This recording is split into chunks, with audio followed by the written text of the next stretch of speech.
Welcome to the Relational Lives podcast. I'm Ali. And I'm Roz. And we're both psychotherapists.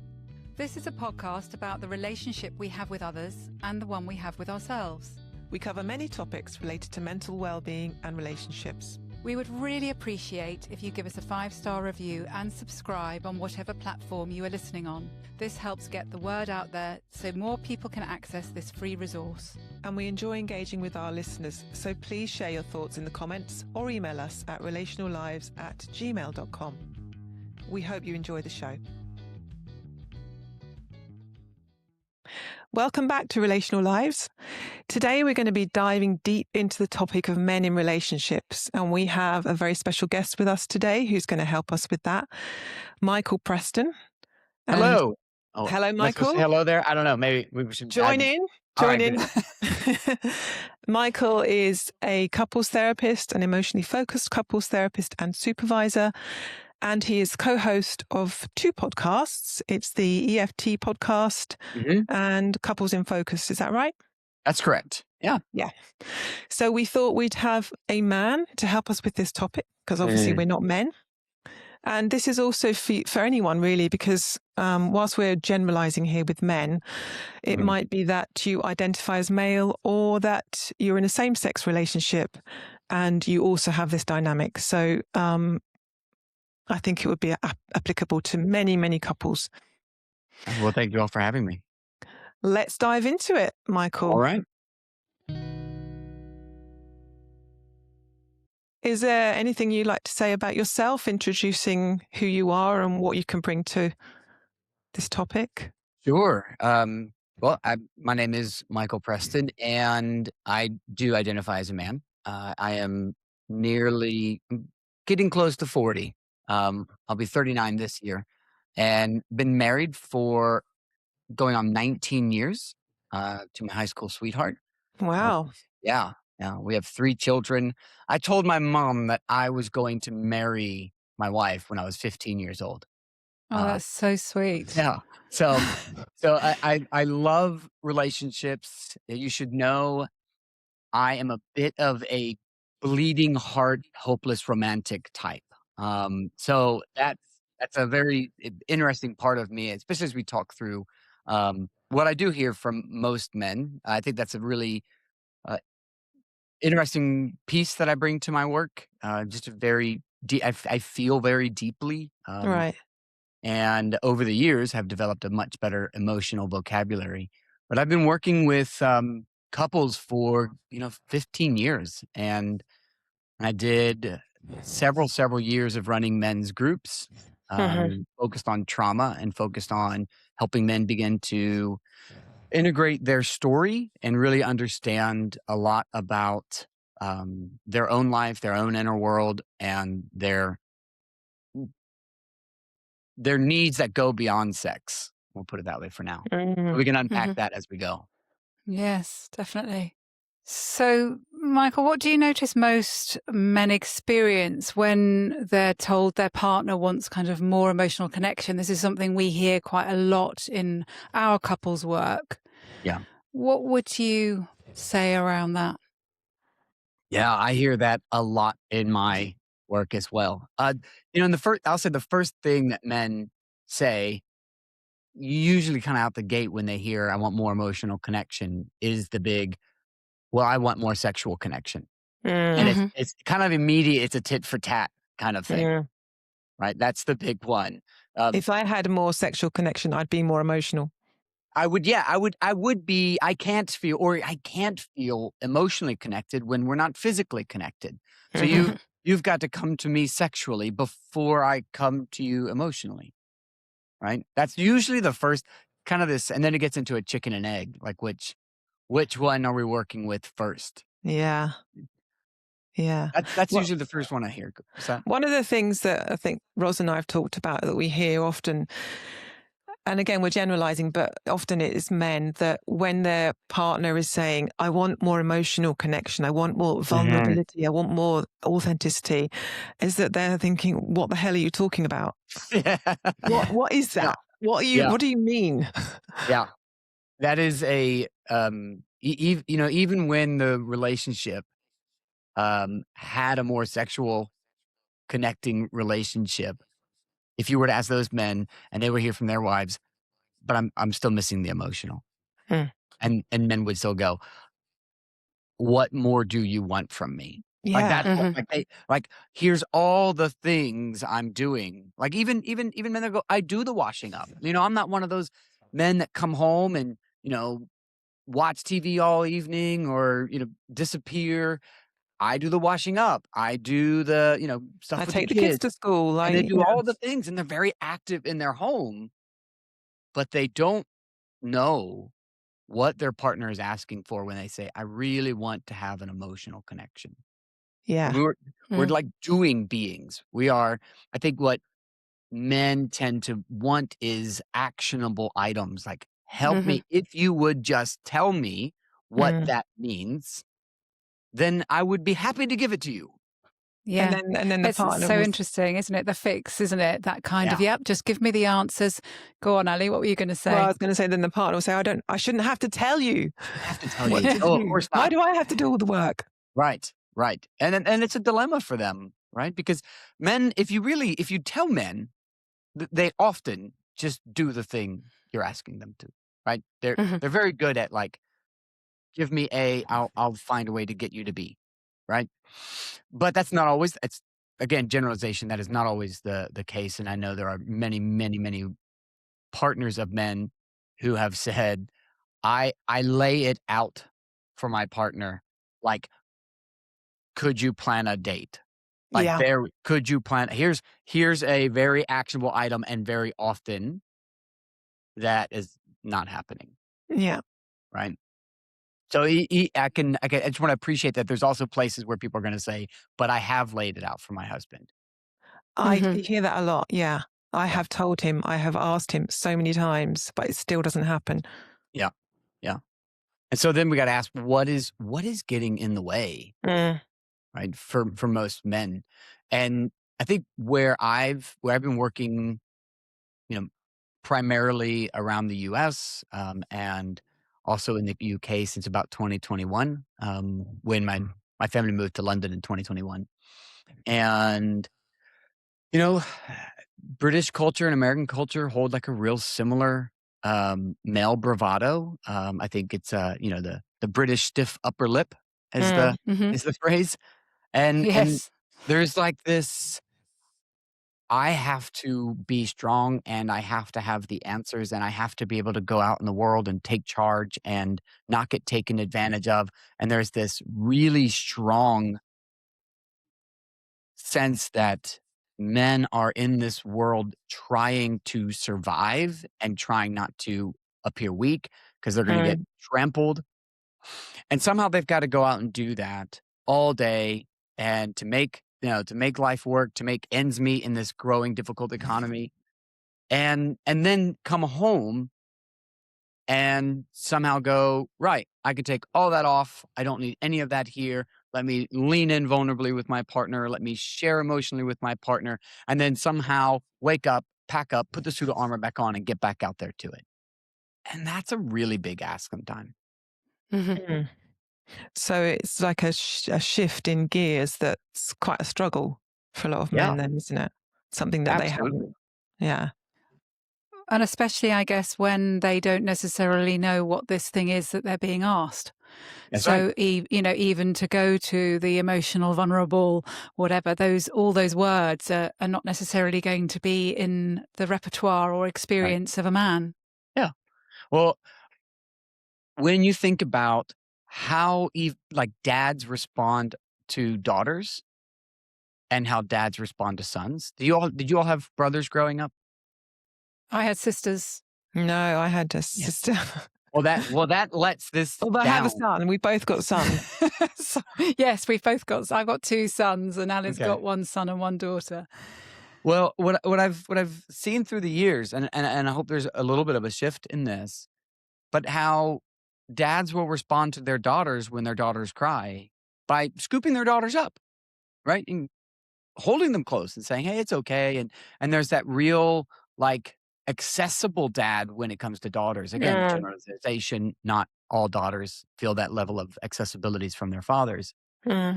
But generally, that level of accessibility from the same person is not available to their sons. Right? And so that very initial relationship of what it means to be a man and show up in this world is taught right there between them and their father, as they don't have that level of accessibility. When it's their dad, it's that stiff upper lip. It's like, hey, quit your crying. Hey, don't, we don't, you don't need to be worried about that. You don't need to be pouting about that. Stop that. I mean, it's immediately whatever's emotional in you, just stop it. And don't talk about it, or don't cry about it, or you don't need a hug for that, right? So that narrative starts when we are really, really young. Do you think that's starting to change, though, in the generation of children now? I mean, I'm generalizing again. I'm sure there's still lots of places where that's still going on. But my sense with parenting now, and I mean, my kids are, well into their 20s. And so they're grown and Yeah. gone. But I get a different sense of how people are parenting now, that there is much more room for emotions for both boys and girls, actually. Yeah, I think there's a shift for sure. I think there is an attempt to change it. Hmm. And I think there's an intentionality to change it.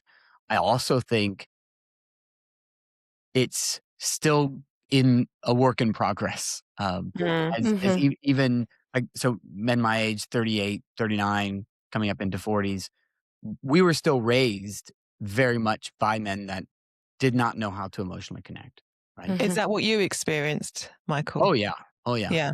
Yeah, for sure. And what I tried to give my son, I have a 12-year-old son, and then I have 9 and 7, 10 and 7-year-old daughters. And what I tried to give my son is accessibility, is language. But I can feel that part of me at times that comes up and goes Mm. like, why are you not toughing this one out? Like, yeah. And then there's the like, am I raising a tough enough kid? Right? A tough enough for this world kid. And I'm like, oh, we gotta fight that. Gotta stay out of that zone. But it can creep up on me for sure. Yeah. That's really interesting that comes up and you notice it. Oh yeah. Oh yeah, for sure. Well, it's part of me, and I think I notice it in because so much of my work is helping men begin to build an emotional vocabulary. Because so often, I used to run addiction program when I was in Mississippi. I ran an intensive outpatient program where I designed this whole thing around EFT, which was really really fun to do. But we had an emotions week, and I would put emotional categories on the wall, and it would be, happy, sad, mad, yada, yada. And generally speaking, the group was largely made up of men. And I would just say, okay, let's just start by saying all the words that we know for happy and for sad. What words can you use? We might, with 5 categories, get 10, 15 different words across Mhm. all the categories added All of together. them. And I Mm. would just go, whew, we do not have enough. Like there's no way for you all to express what's happening to you if this is how limited a vocabulary we're working with. Mm. Right? And so often, I mean, we are taught that you can be happy. Like happy's fine. Go Happy's on. good. Yeah. We Happy's all want to good. be happy. We can all be happy. Or you can be angry.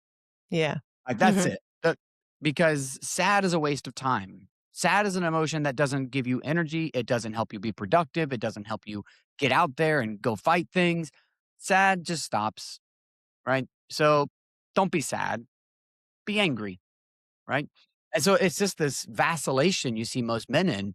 Either they're happy and that means they're kind of calm, maybe a little bit more, you know, they'll say, I'm fine. I'm fine, I think is generally the male word for I'm happy enough and things are calm. Yeah. Things are calm. The waters are still. That's That's good. right. And I'm fine because I'm just waiting for the waters not to be still, Mm. right? Like I'm just preparing to need this anger part of me to kind of deal with what's coming. And so there's Mm. this calm or coming. And Mhm. that's kind of the world they live in. And a coming, which sounds like the protection. I have to protect myself somehow. Yeah.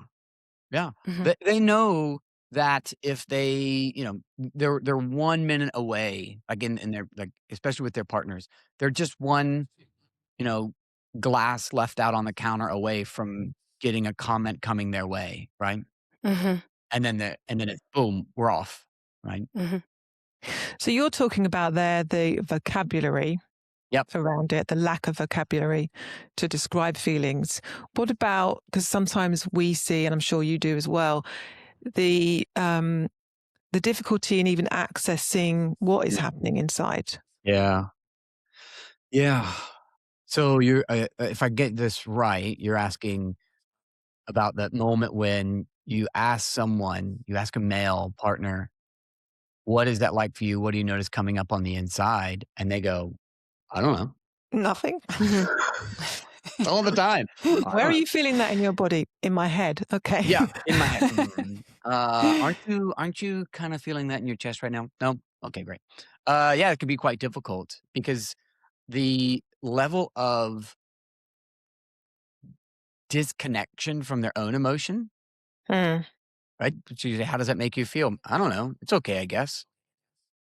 Wow, that's really insightful, right? So I'm so disconnected from my own emotion that someone says to me, what do you feel in those moments? And all I can say is, I don't know. But then my partner says, but I want emotional connection. And it's Yeah. like, what do you want me to do with that? Right?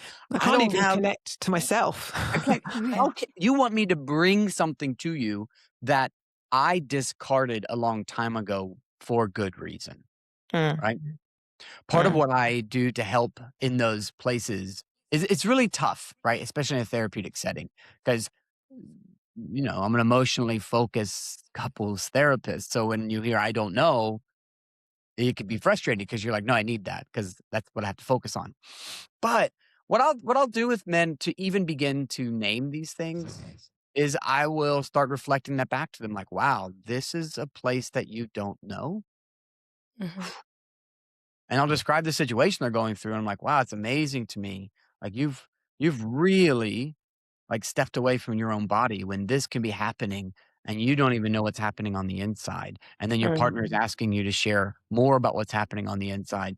And that's got to be hard because you don't know what to say. You don't know Yeah. what to say. You don't know anything about this part of you. And when it's Yeah. really there, I will have people share that with their partner. Can you even just start telling your partner about that? Right? Like, can you Because that tell in your partner, I itself is don't the know? vulnerability, isn't it? That in That itself can be what the partner is looking Mhm. for. And usually that's all they're looking for. Mm. Yeah. And then we're going to grow it from there. Right. But even just being able to turn and start saying, I really don't know about this part of me is Mm. a Mhm. really vulnerable thing. And generally, I see partners go, thank you for at least telling me. Yeah. Right. Mhm.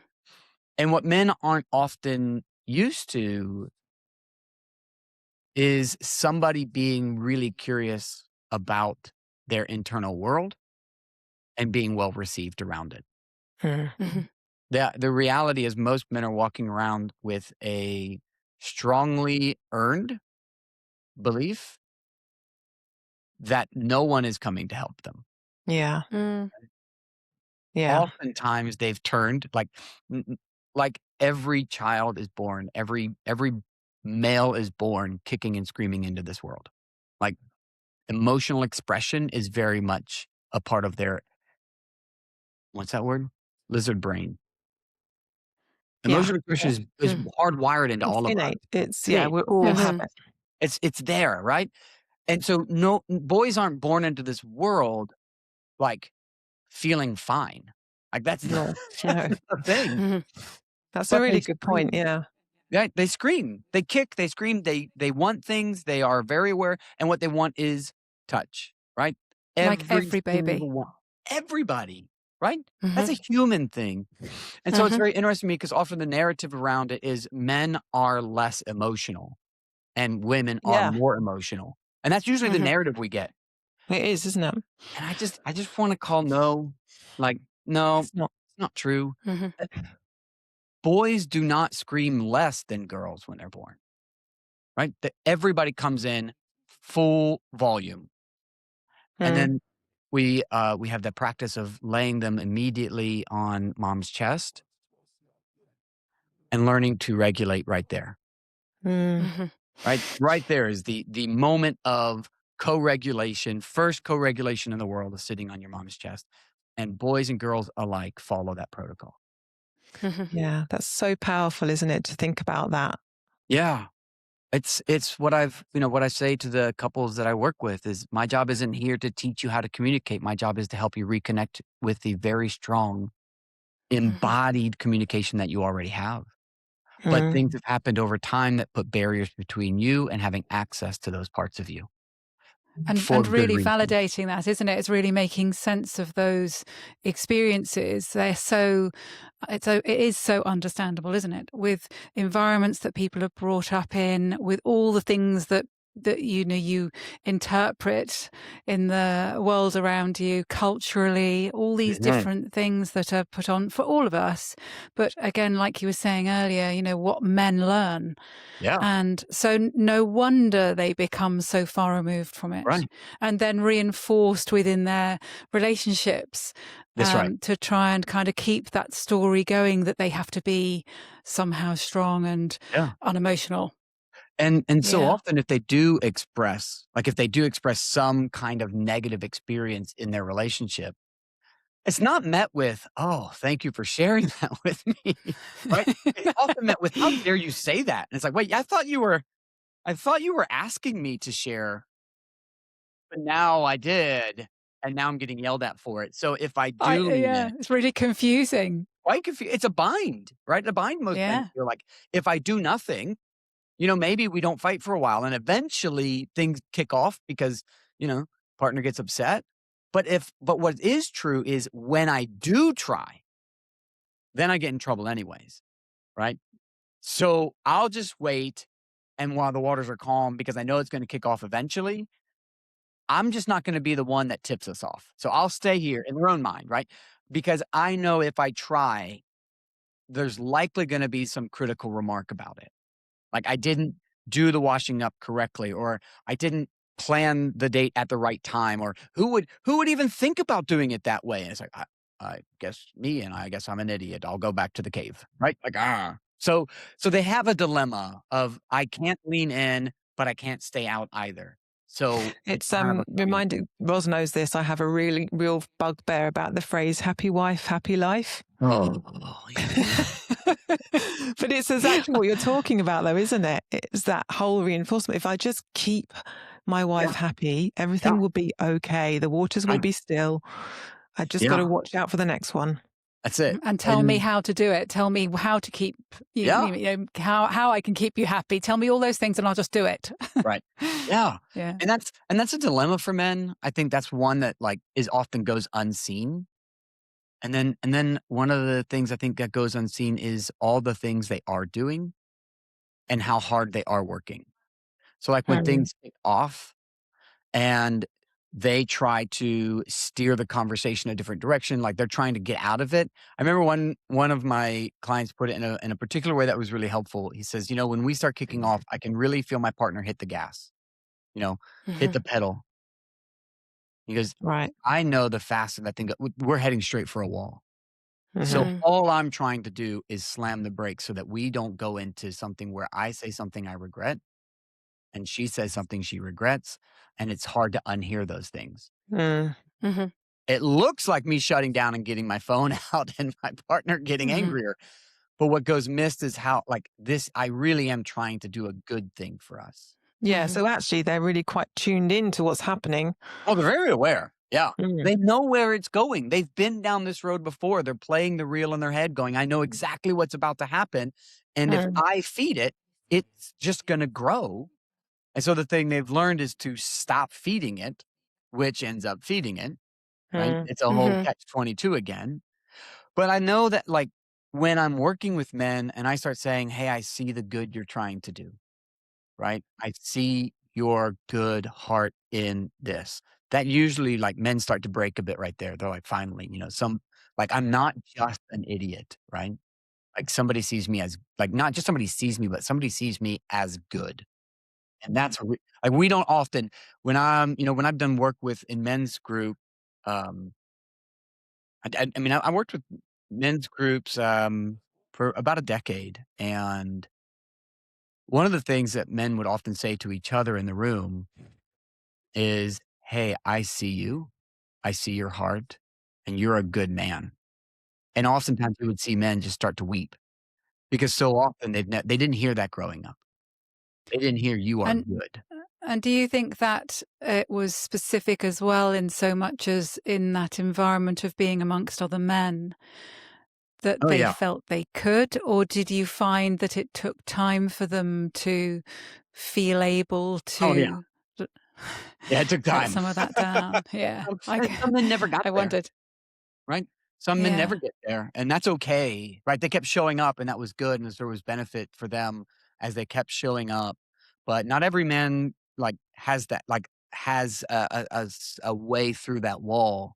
Even staying with and leaning into good work, and there's just a lot of good reasons for their own protection there. And they've got Mhm, to each person, whether male or female, has to walk through their own good reasons for protection, right? mhm, But I wanna name one part here, since it's not lost on me, that we like, what we're talking about is men's experience right now, and I'm coming from a very, het cis white perspective, and Mm. it was hard enough in my world Mhm. for me to be emotional. Right? It was hard enough for me to trust that I could lean in and feel safe, and I really, really didn't have a very strong sense of safety until I was 26 years old, and my wife and I had done about a year and a half of our own therapy, and I'd been in trauma therapy at that point for a few years, um, and in a moment when I shared something really, really deep and vulnerable with my wife, and she had tears in her eyes, and I wasn't sure what the tears were for, but I was pretty sure it was just because I hurt her again somehow, right? And then when the therapist asked what was coming up for her, her response was, "I'm just really sad. Like my heart is broken because you didn't have the protection that you need and the protection you deserve." mhm. Yeah. You can hear it still hits me. Yeah. So real empathy. Oh, Well, Yeah. it's just I just realized in that moment, like nobody's ever cared for me like that. and you remember that moment, Oh, just that moment is obviously it's yeah, in yeah, I mean, you. you can't if you can't see my I mean, there's tears in my eyes, right? Yeah. And that was 12 years ago, and just mentioning it can still bring quite a visceral experience for me. Mm. But what I learned in that moment was, I'm going to be loved, and there is nothing that's going to happen here, and that's gonna change that. And it was profound because it was like, "Oh, my body could relax and feel safe," Yeah. right? That's And huge. it's That is huge. huge. It's huge. But if what I wanted to add to that though is if that's true for me as a man who can pretty much walk in any continent, in any city, in the entire world without trouble, Mhm. then we have to add a layer for those that walk in different bodies. Mm. Mhm. That's so That important. yeah, like my like the BIPOC community, right? Trans men, th- this is not a safe world for them inherently, Yeah. No. Mhm, right? And so if you add another layer to that, and then you go, wait a minute, you want me to be vulnerable? Like even just the idea of vulnerability is like, are you mad? Yeah. mhm, Like, do you not look at the world around you and go, why would you be asking me? Like the invitation, even in a therapy session, can feel quite abrasive to going, do you not know my lived experience? Do you not know that mm. vulnerability isn't a good idea for me? Mhm. It won't And be so safe. it's not safe, right? I get to use the word safe, and Yeah. I know Mm, so many of my good friends, they're like, "Michael, the world is not safe for me. Yeah. mhm, There is no safe place," right? And they talk about safety in degrees, right? There are places that are more safe and less safe, but there is mhm, no safe place. And so yeah, but I wanted to honor that part as well for Yeah. any of the listeners. mm, Just to name that, I get to walk in this world in a very different way than so many men that are in minority communities and marginalized communities. mhm. Yeah, we appreciate you bringing that aspect because it's really important, isn't it?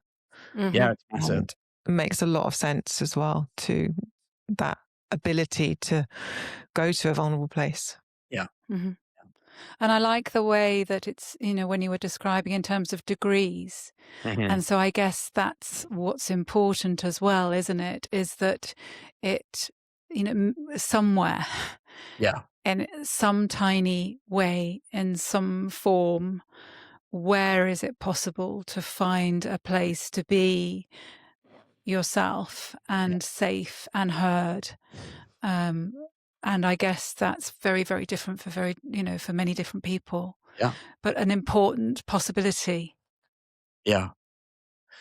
Yeah. It's really, I think it's something to consider, right? That when there is no safety in the world for you, like how do we even begin to develop some pocket, right? And oftentimes it will be in their meaningful relationship. They'll hopefully we can carve out one little spot, right? Um, and sometimes it's possible and sometimes it's not. This might be a good place to transition into what you were talking about earlier with men's ability to connect sexually. Oh yeah. Yeah. I'll tell you, I have very, my thoughts around this. Some of them are personal and then some of them are just very professional, but I have a hard time with the narrative of I have to have a sexual relationship before I have an emotional relationship. Okay. One, Can because you say more? Yeah, it's interesting. how many people have gone on a first date and had a decent connection? Like, like, Mhm. like you go on these first dates, right? You go on these first dates and you're like, oh, they're engaged. They're listening. They seem interested. Like they know how to do these things, right? Like that's built in to just getting to know someone, and then and then eventually, like sex enters the relationship, and somehow all those things start to fall away. Mm. And then somehow saying, I can't give you those things until you give me this thing. Mm-hmm. I'm like, wait a minute. The timeline doesn't add up. And then there's the other piece for me. I go, a lot, like most women that I've worked with have said, I really need to feel like connected. I want a partner, right? I don't want to have sex with my roommate. Just don't Yeah. want, right? As you help them build an emotional connection, again, speaking in generalities, their sexual self comes back into the relationship. Like, yes, they feel sexual, they pursue sexually, they respond sexually. Like Mm. all that begins like flowing again, if you will. Mm. It's not but there are plenty of times where I've listened to wives who have said, hey, I tried the give him sex thing, right? Mm. I was sexual time and time again. The emotional never came. Right? Hmm. And that's very true of a lot of relationships where there is, I mean, not if that were like, I think about how many couples I come in to my office are having very big problems emotionally. They have a lot of communication issues, but they're still having a sexual relationship. And their partner is still saying he pulls away, he withdraws. Even if we've had sex the night before, the next day, it's like I still can't reach him. Mm-hmm. Right. And that's where I think it becomes like, it becomes what men are having difficulty doing is really navigating the emotional world. And they don't, and they keep trying in ways and failing and trying and failing. And so they just stop trying. I think I heard you talking in maybe one of your podcast episodes about how men feel when they're having sex or being sexually intimate, what they get from it in a way, almost like they get that feeling of That's the other side of that coin. Okay. Right. So there's the Yeah. one side of the coin where that frustration with men going, this is just, I have to have this to give you that. Right. But the other side of that coin is there's kind of like this one cultural narrative right? That we hear over and over and again. Men are just sex crazed beings, right? Men are just this, men are just that. So, you tell the person you are just that long enough, they'll start to believe it, right? You tell a kid that he's stupid enough times, he will believe that he's stupid. Whether he is or not won't matter. It will be part of his identity suddenly, right? So there's a narrative constantly that men are just these sex crazed beings. Yeah. Yeah. So that becomes part of their identity. But along the way, we're also taught, like, if you want to celebrate something, like, have sex. Like, that's a great way to celebrate, right? Or if you're really happy and just having a good day and feeling really good, it's a great time to have sex, right? That's great. That'll really boost it. Hey, if you're sad, sex can help with that. Sex can help with pretty much anything. This is it, right? Oh, are you feeling lonely? You wouldn't feel lonely if you were having sex, right? Sounds fairly reasonable then, doesn't it? Somehow we're given no emotional map. Yeah. We're tucking all of our emotions away, and we're given 2 tools to fix it. Get angry about it or have sex. Those are the tools to fix all of our emotional woes. Yeah. That's it, right? And then all of our needs, like our need for validation. Oh, I feel so validated when my wife and I have sex. Okay, good. That's nice. But you can also feel validated other ways. Nope. Yeah. Just that one way. The need for touch is met through sex. Yeah. Right. The need for feeling close met through sex. The need for all of these relational needs, we are also given one tool. So here's the dilemma for men. If we don't have sex, I don't have another way of knowing how to get my needs met. And I think that's the big thing men are trying to say when they say, I don't like, I want, like, I can't give you emotional because I don't know how. I don't even know what that is. Yeah. But I do know sex kind of solves that. So if we can have sex, it will solve that because my needs will be met. And it makes sense to me that your needs would be met too. So we can solve the needs thing through sex together. Yeah. Right. But it's really a sad thing. Like, it really breaks my heart for men because we're only given one option. Right. And then the relationship goes south and then that gets removed. And then there's no way forward. And then there's nothing. Yeah. There's nothing. There's no way. So then they come to bed and they touch their partner and their partner immediately rolls over, right? And it's just full rejection. No needs getting met tonight. Here we go again. And hopelessness, helplessness. it settles in immediately. Yeah. And I know men can go to a really dark place from that. Yeah, absolutely. Right.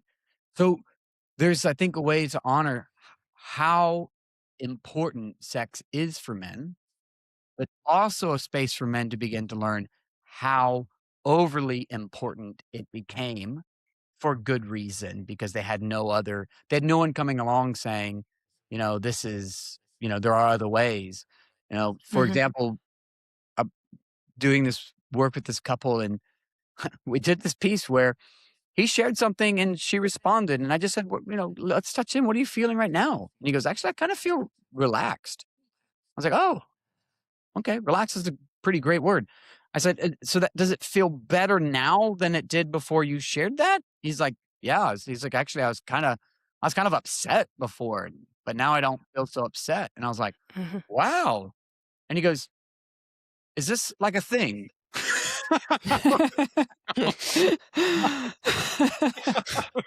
Yep. Is this, it really was. It blew his mind that there was a way he could calm his body simply by turning, I say simply, it's simple to me at this point, right? But it's not simple for most men because no one, I can remember he has said things more to me, but he's gone, you really do have to have someone teach you these things, don't you? I'm like, yeah, you really got to have someone show you there's another way here. Yeah. And what I love about that is the men that I'm working with, it's not that they're throwing sex out the window now. but they do see that there are other ways to feel connected, calm their own bodies in moments of distress by turning to their partner, sharing something with them, Mhm. and letting their partner be supportive. Mm. I suppose what Mm. I'm thinking with what you're saying, which, is also, it's this new language, isn't it? People are, we're wanting in a way men to be able to learn, to be able to find parts of themselves that they've lost sight of and Yeah. disconnected from. But I'm also aware that when people come into therapy, often it's at such a stage Mhm. where there have been years and years of this disconnection, Yeah. and where it might be that the partner is just like at a point like, "Ugh, Yeah. I'm done. I'm almost done. I've been asking for so many years." Mm. And I'm also aware, from what you've kind of indicated with your own story, is that, you kind of went into therapy young. Yeah. And I guess lots of men don't have that Yeah. Yeah. experience again, or the possibility to be able to Yeah. learn this stuff. Yeah. Yeah. I would say I was very lucky. Um, I Due to tragedies that happened, I had a big shift in my career trajectory in my early 20s. Like I said, I met my wife when I was 11 years old. It's Yeah, incredible. she was my sister's best friend for a while. So she spent a lot of time with our family. And then started taking a good bit of interest right around 14 and paying attention. She was a little older than me. And she's about 2 years older. And we spent a good bit of time one summer together, and I was like, "Oh, like, I could spend the rest of my life with this person." We were actually in London when I was 15 years old on the Tower Wow. Bridge. I can remember it because we're standing at one of the little alcove things and just kinda looking over the river, and she started walking away, and I thought to myself, "I could spend the rest of my life with that woman. Like, she's that good." Mm. Little did I know we'd start dating later that year. And then down the road, she was like, when we were standing on the bridge, I thought I could spend the rest of my life with him." Oh, Like, we had the wow. same Oh, moment. It was really sweet. really mutual. Yeah, Yeah. very And sweet. and and so I got really, really lucky. Like, I feel really Well, blessed she in that. sounds like she's been a real constant in your Uh, life from a she's very young age. she's amazing. She really is the best. I could talk about Mm. her for hours, but I'm not here to talk about her. What I say about that is I was really blessed young. We got married when I was 20 years old. Um, and I went and started my therapy program when I was 22 years old. And that's where I got like the first time to go to therapy. I had never been to therapy before. I was in school to become a therapist, but I got linked up in school with some really good therapists, and it really started a different trajectory for me. Do you remember for you, bearing in mind what you're talking about with men and the societal stories and expectations, and do you remember that being a difficult step for you, even though you knew you might need it? Was it hard to actually go forward into having therapy initially with the man thing, with the stories maybe that you had learned? It was harder for me to accept that my stories were traumatic. I think that was the Mhm. hardest thing. Like it was hard for I think me. that's common, actually. I Yeah, think that's it quite a is. common thing, wouldn't you I say? mean, Especially again with men. yeah, it was like, I could go because I was in school to be a therapist, and I thought this would be a good idea to be on the other side of the couch, right? Like that, Hmm. probably a good idea. Unfortunately, not every therapist has been in therapy, but No. Hmm. but I remember being there and people saying, "Michael, some of these stories, they're not normal." I'm going, "Yeah, but everybody." And they're like, "No, no." I'm like, "No, no, no." But and they're like, "Michael, you need to stop." Right. And it took a long time for me to really sit with the idea that, hey, maybe life isn't like this for everybody. And maybe these things haven't happened to everybody. And while that doesn't make me special, it does mean I need to pay attention to it.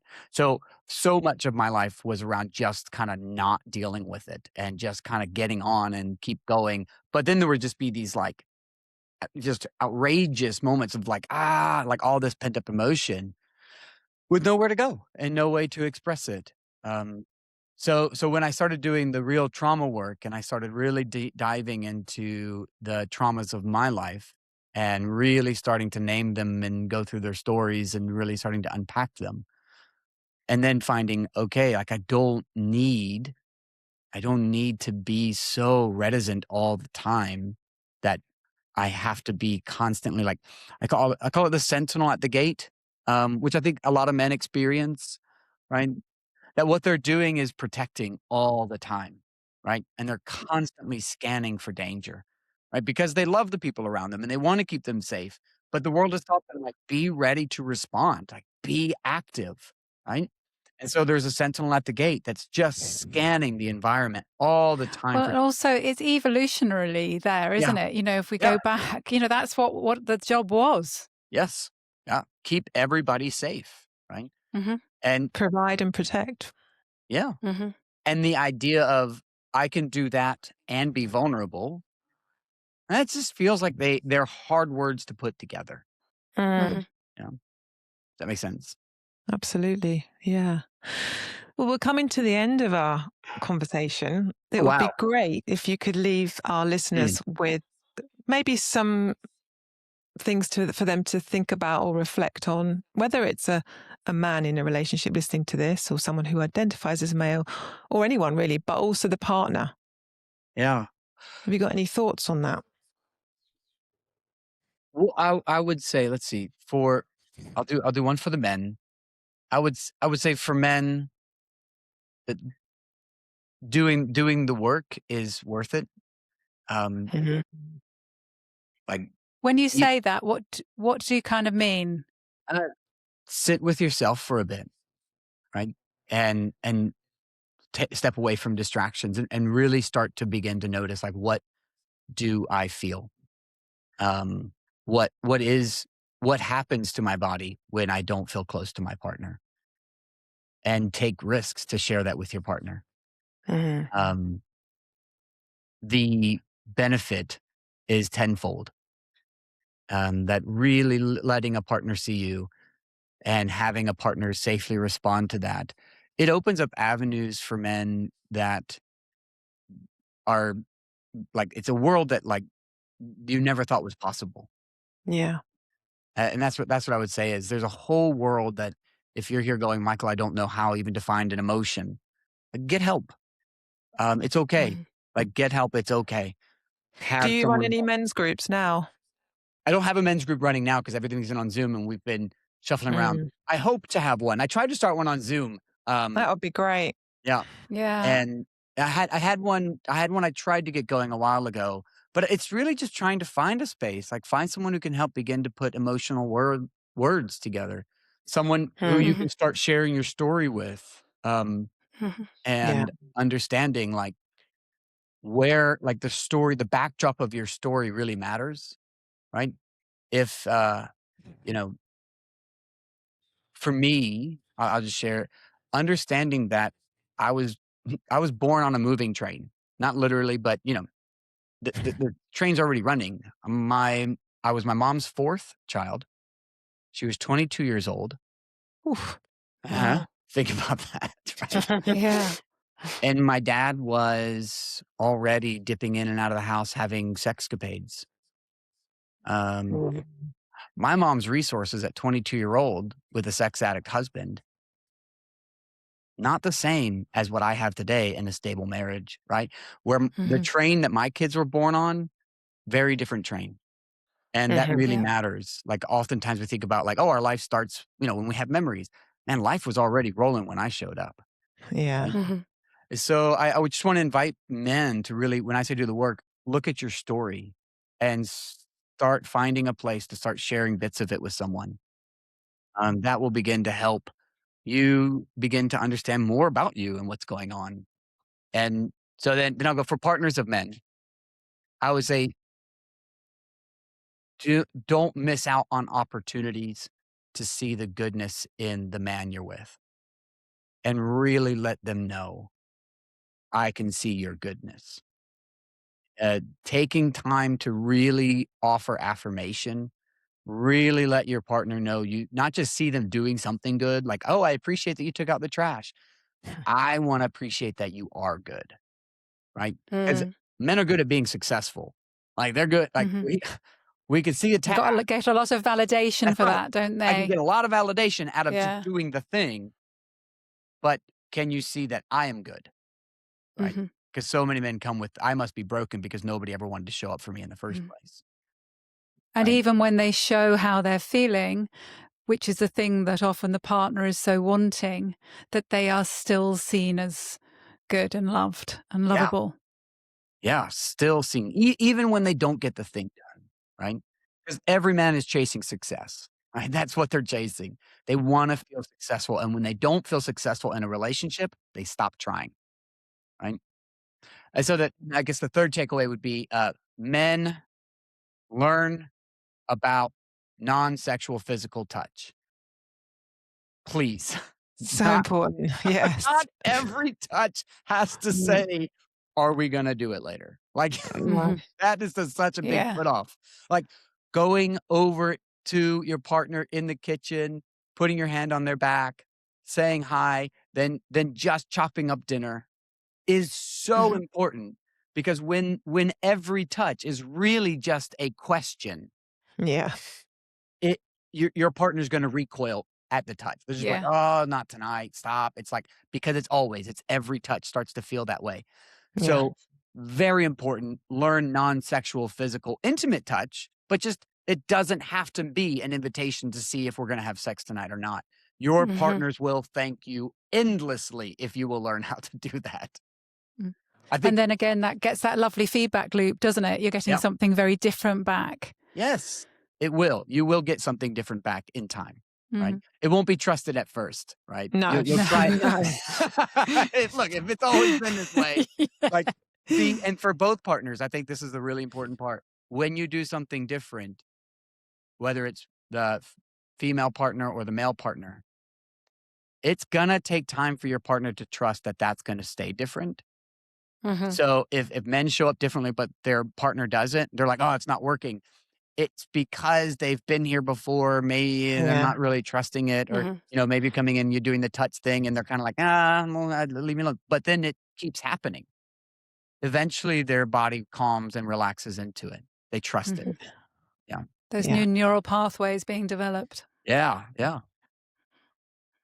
Thank you Mhm. so much, Michael. This is going to Yeah. be an amazing episode. Oh, good, I'm glad. I love talking about Yeah. And this stuff. so helpful, really, really helpful. It will be helpful to so many people. Yeah, Yeah, Yeah, absolutely. definitely. And we'll share your podcast in the show yeah. notes. And is there Cool. anything else you'd like our listeners to know? Yeah, one of the things that I did during the pandemic, because there was such a shortage of couples therapy, is I built an online couples course, Oh, and yeah. Oh, it's okay. It's designed to help couples begin to identify emotion and for people to begin to build an emotional vocabulary. And so you can find that on my website, thesecurecouple.com. Um, Perfect. yeah, so it's lovely. It's got some videos. You get a free workbook with it. It's really cost effective. So if you don't have the finances and the time to go to therapy, Yeah. I've really just taken what I do in therapy and made it accessible online. Oh, wow. That's brilliant. We'll share that for sure because Cool. that would be great. Because And like you say, not yeah. everyone can afford Yeah. therapy. It's not cheap. Or no, with the first point you made in terms of how men can be helped in a way and sort of that sort of slowing things down to check in with what's going on. And if they don't know, this sounds a lovely resource for those Yeah. people who don't even know what you're talking about kind of Yeah. thing like this. It's a A great really good first step. introduction. Yep. Yeah, It's a I great love that. it's like an intro to therapy kind of course, if you will, or it's something to help in between sessions to help support the work that you're already doing. Great. Yeah. Thank you so Well, very much, good. Michael. Yeah, thank you all for having me. It's really lovely to have this chat with you all. Oh, well, we're very grateful to you. Yeah. Thank you. Thank you. So we want to really thank Michael today for such a fantastic interview. It's been so great having him on with us today. Can you remember, please, to like and subscribe and follow, because we really want to get this out to as many people as we can. So doing that really helps. And we will look forward to seeing you next time.